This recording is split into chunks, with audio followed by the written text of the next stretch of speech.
rejected.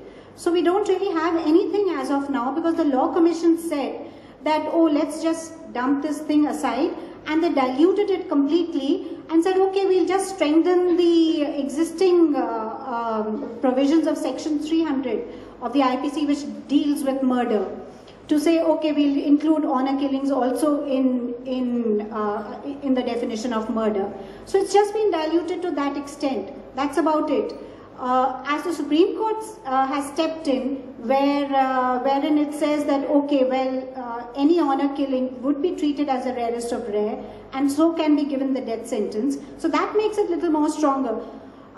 It's just that, you know, for the government to take out that law again, brush it up, and tweak that proposed amendment to the Indian Evidence Act. It was exactly that what they were trying to do. The section I forget, I think it's 205 or something, it's given in my book somewhere.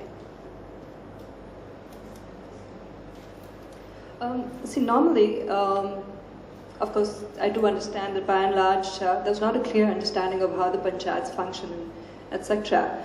But a CAP, from what I understand, and please correct me if I'm wrong, is where the community takes over, where a specific community and the people from that community just completely take over, and that is why the term CAP is then used. But under normal circumstances, the panchayat as such does not really get into, and should not get into, such atrocities and taking such strong decisions as to decide to announce the death penalty for someone. Because the panchayat as such is not really qualified to take a call and take such serious calls. And that is what needs to be understood. But as already mentioned, and as it's also in the book, is how communities take over, how people, the fear factor that I spoke of, how that plays such an important role.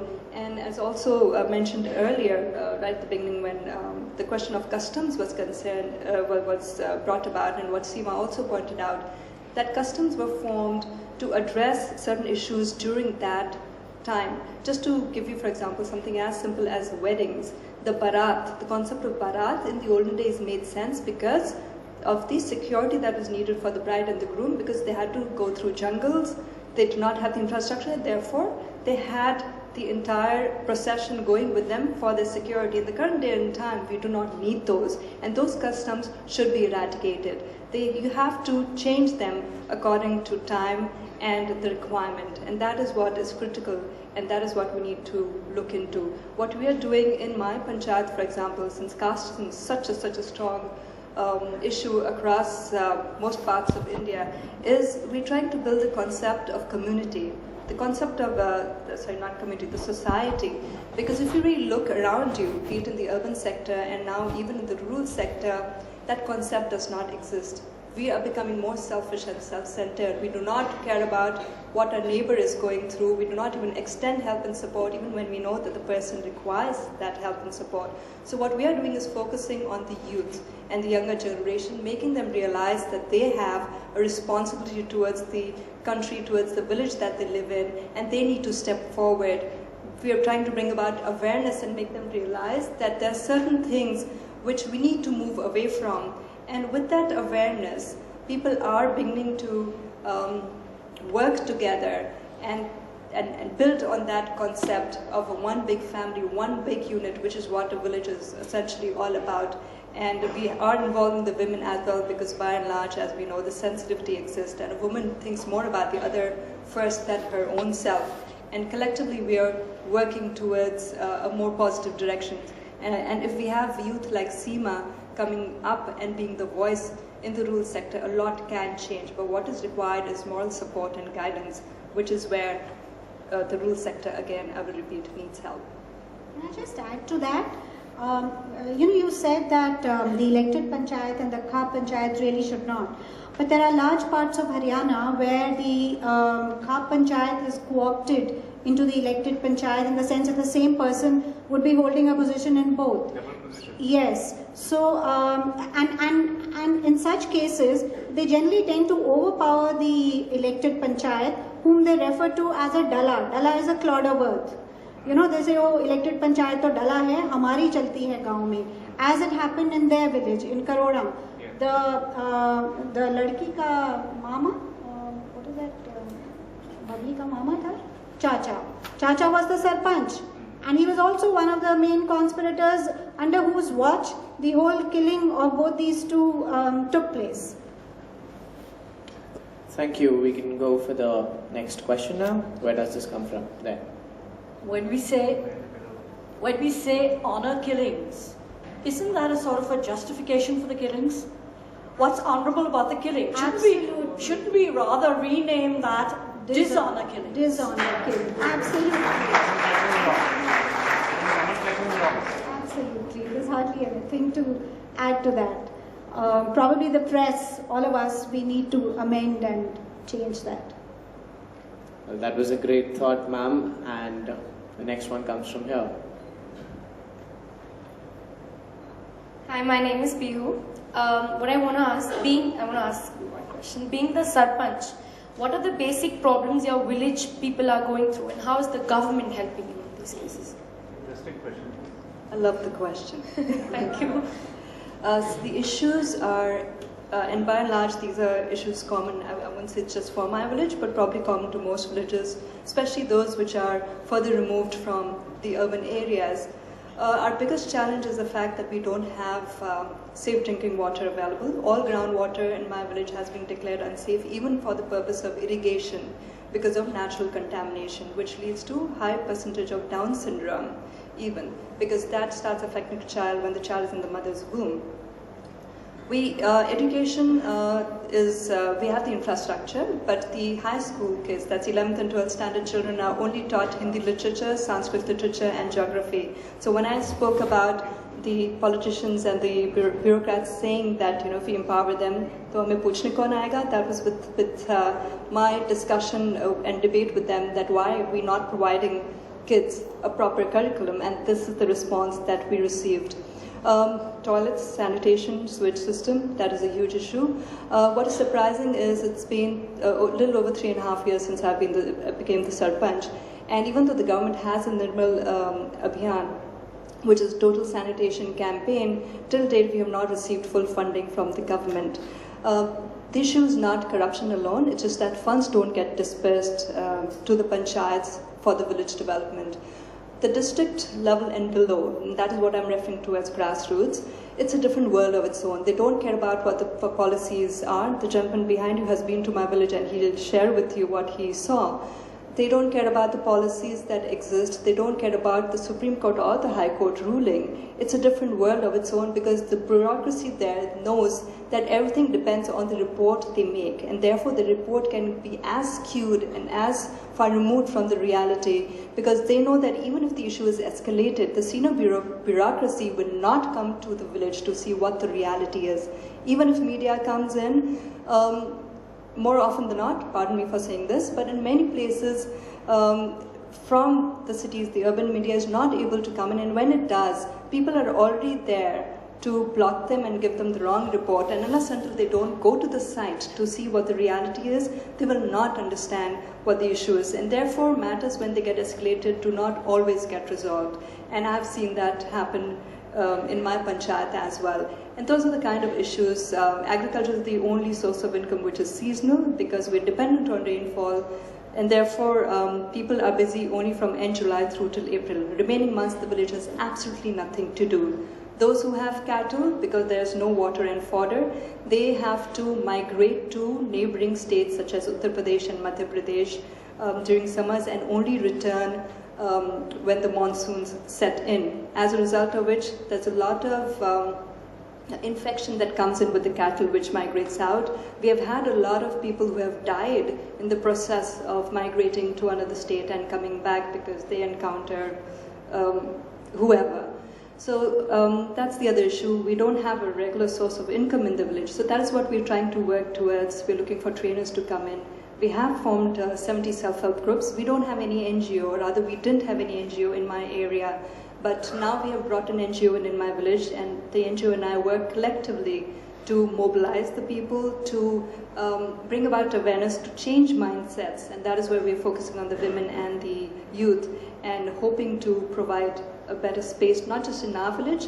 We're also providing training to anybody who wants to come in. So we have kids from other panchayats come to us, and we train them on whatever knowledge we have, do the knowledge sharing, so that they can go back to their villages, share the knowledge with the people there. Because if I step out, I realized I used to do that earlier, trying to help whoever I could, but given the fact that mine is an elected post, so it causes a lot of insecurities. So now I wait for somebody to come up to us, and of course I mobilize the youth to spread the awareness. But we can take more questions. What about the water and the irrigation thing? Sadly, the government, since they were the ones that I approached, so the only way we can harvest rainwater is by desilting our existing reservoir, which covers an area of 100 acres. So the estimated cost of that is 3 crores as chalked down by the government engineers.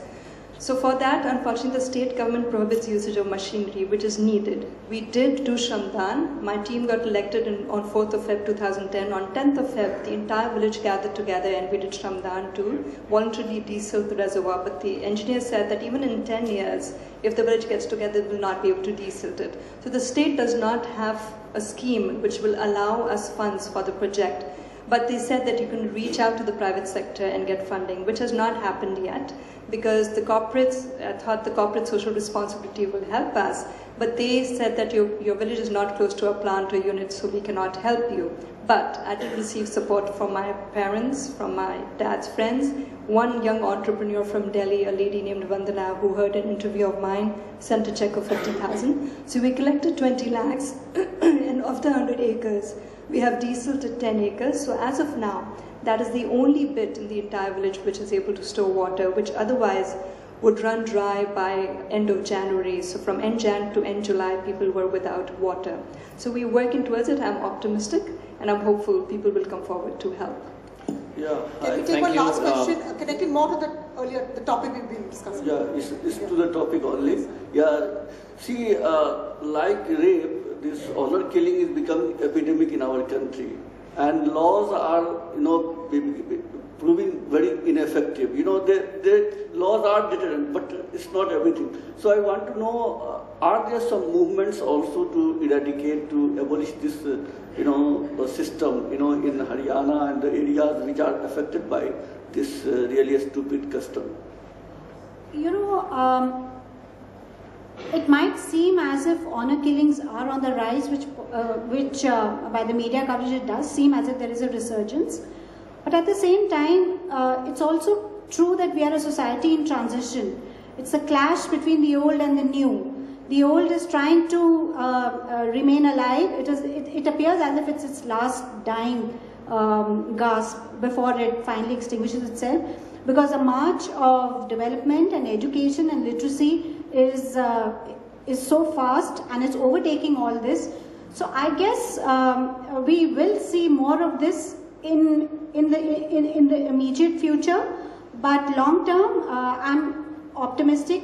We don't have great grassroots activist movements in Punjab and Haryana, unfortunately. There is some work being done by the left parties. Their activists are extremely active at the lower level, but their reach is limited. Because when you speak out against a social custom like Gotra, for instance, it is sensitive, so it can also work backwards, and it can hit them politically. So there is a little, they are conscious of this. Otherwise, the kind of activism that we see in other states, or Maharashtra, Gujarat, on other issues, unfortunately, it's not there in Haryana. Okay. Perhaps you could start something. I'm going to jump in with something about asking about the role of the Hindu Succession Amendment Act of 2005 in fueling violence against women, because when the Hindu Succession Act was amended in 2005, it gave women in many states, including Haryana, rights to ancestral property, which was not given before. After that, we've seen a huge spate of increased violence against women, and I want to connect honor killings to that, because I think we have to see what are the larger changes happening vis-a-vis and how honor killings fit into that. Yeah, that really is the larger picture, because everybody just tends to look at honor killings as a Gotra issue. It's not really just a Gotra issue because though the Khap Panchayats and other guardians of social norms might say, oh, we are just opposing couples who marry within a village or the Gotra or this and that. But actually, they oppose anyone who chooses to marry out of their own wish, that is love marriages as we call them. And the reason for this is very sinister. It's linked to the 2005 amendment to the Hindu Succession Act, not directly but to a large extent. And because this amendment gives women completely equal rights with their brothers and other male members to get a share of their ancestral property, which in feudal patriarchal landowning societies of Punjab, Haryana, UP, across the northern plain, it's complete anathema for the men folk to even contemplate the idea of sharing. You find after the Hindu Succession Act, after this amendment, litigation regarding this has gone up 500% in the district courts in these states, because more and more girls are coming forward to claim their share of ancestral property.